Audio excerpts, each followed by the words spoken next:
Hello everyone, हम कर रहे थे क्लास 6 के एनसीईआरटी बुक गणित प्रकाश के चैप्टर नंबर 7 फ्रैक्शंस के क्वेश्चन को। इसमें हम कर चुके थे पेज नंबर 160 के फिगर इट आउट के क्वेश्चंस को।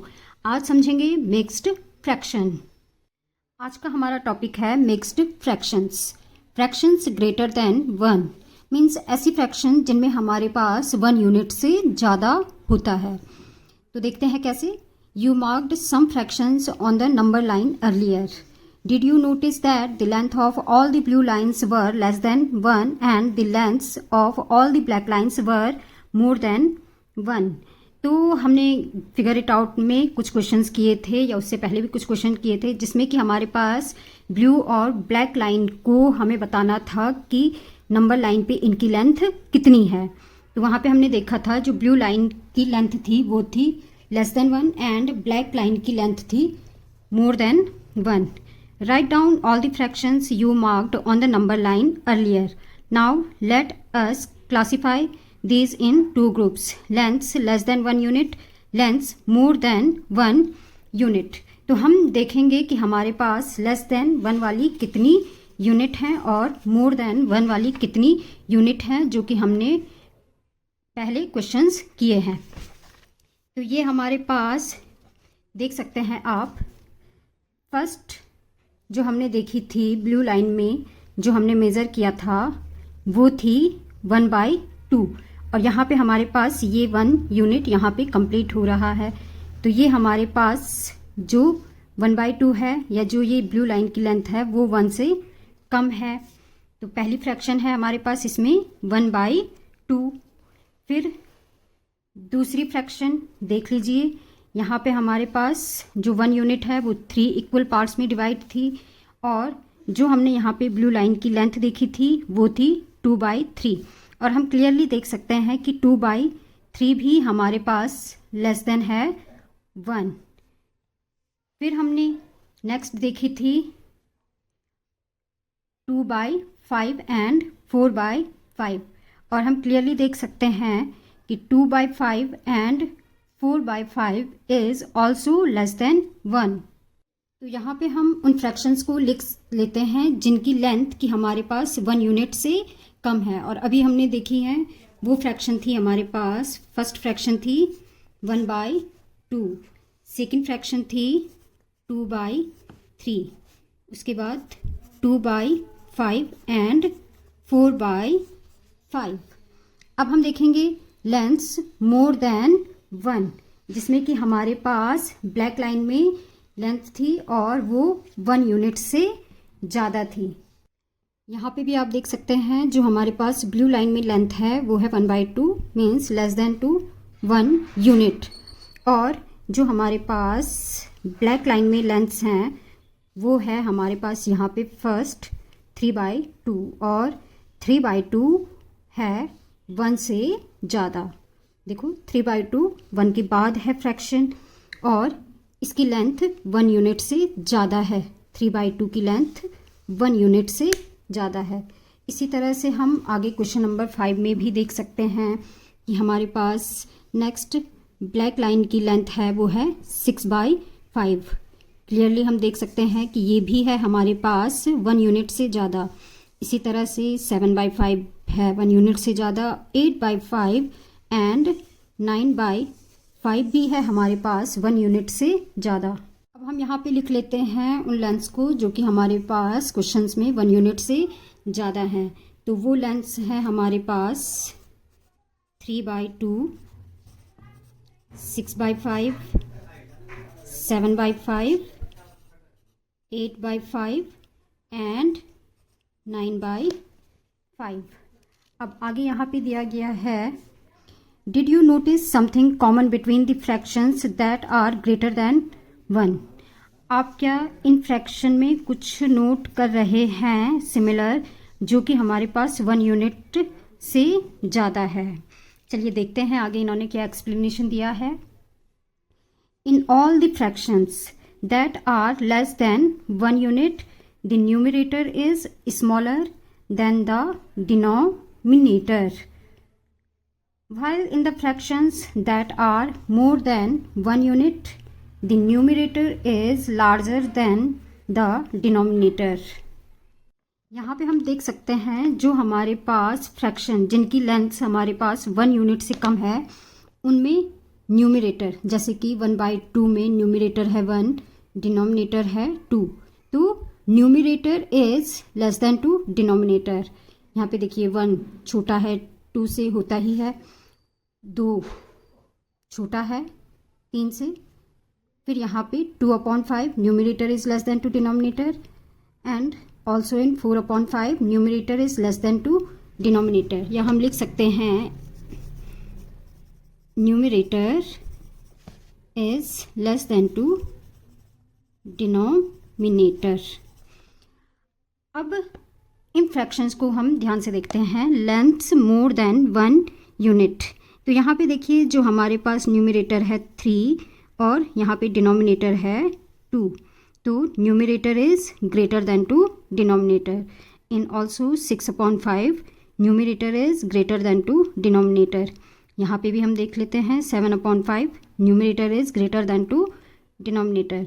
तो हम देख सकते हैं इन सारी फ्रैक्शंस में जो कि 1 यूनिट से ज़्यादा है, इनमें न्यूमरेटर बड़ा है डिनोमिनेटर से।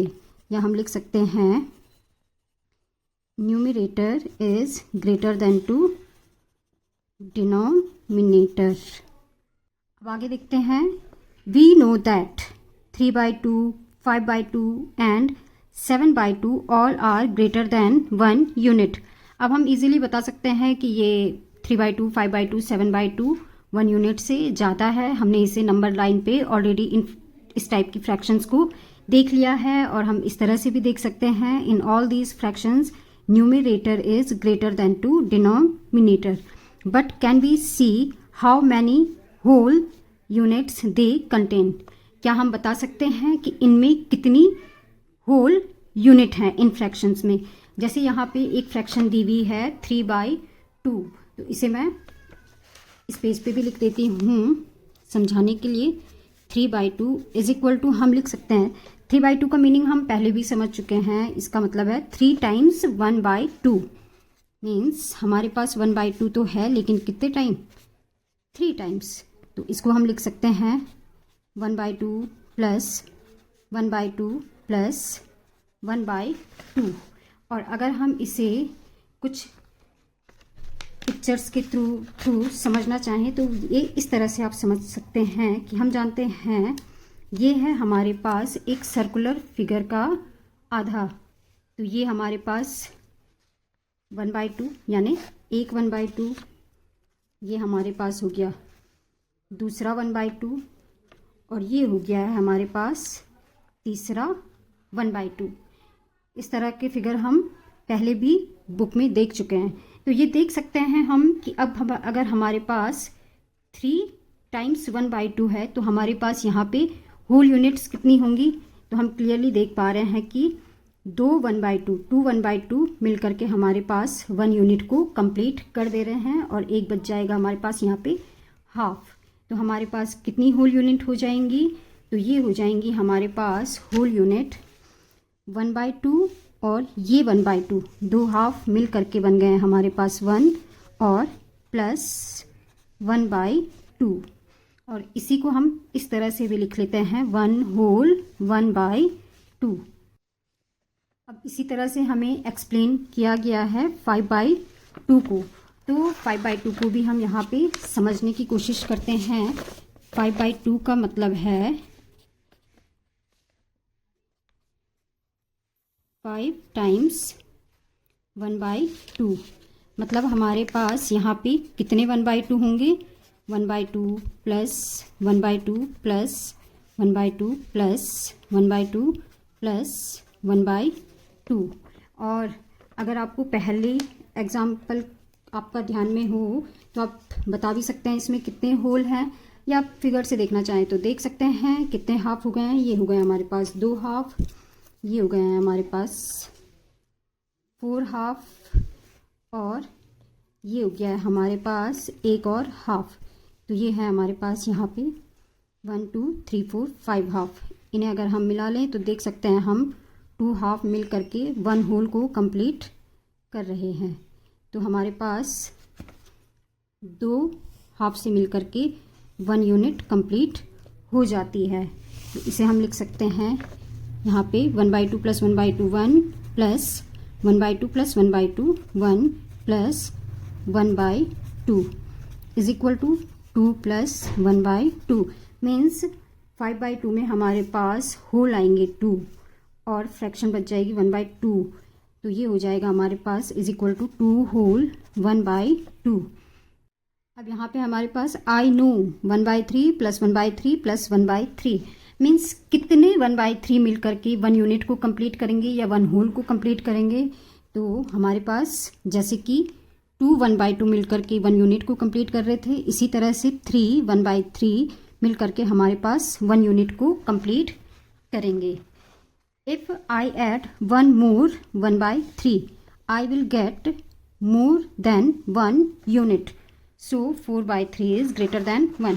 इसको इस तरह से एक फिगर के थ्रू समझते हैं कि मान लीजिए ये हमारे पास चॉकलेट तो आप लोग खाते ही होंगे, ये एक चॉकलेट है और इसके हमने 3 पार्ट किए हैं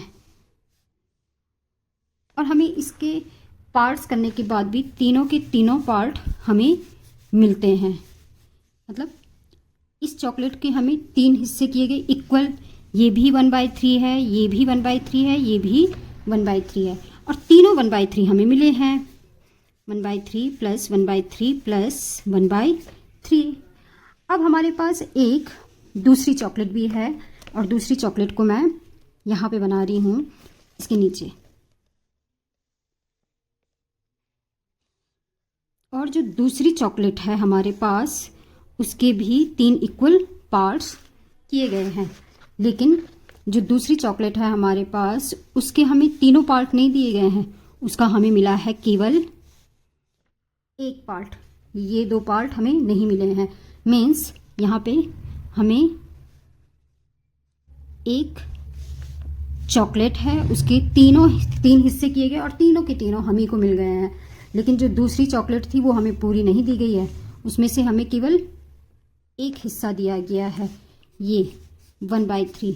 तो अब हमारे पास कितनी चॉकलेट है, तो हम देख सकते हैं कि ये 3 1/3 तो मिल करके कंप्लीट कर रहे हैं 1 होल यूनिट को। और हमारे पास जो है और वो है 1/3 या इसी 1/3 + 1/3 + 1/3 + 1/3 को हम लिख सकते हैं 4/3 क्योंकि हमारे पास 1/3 कितने टाइम्स आ गया है, 4 टाइम्स। और हम क्लियरली ये भी देख सकते हैं जो हमारे पास 4/3 फ्रैक्शन है it is greater than to 1 unit क्योंकि इसमें एक 1/3 और ऐड है 1 में। आज का मिक्स्ड फ्रैक्शन का कॉन्सेप्ट अगर आपकी समझ में आया हो तो वीडियो को लाइक एंड शेयर जरूर करें और चैनल को सब्सक्राइब। Thank you.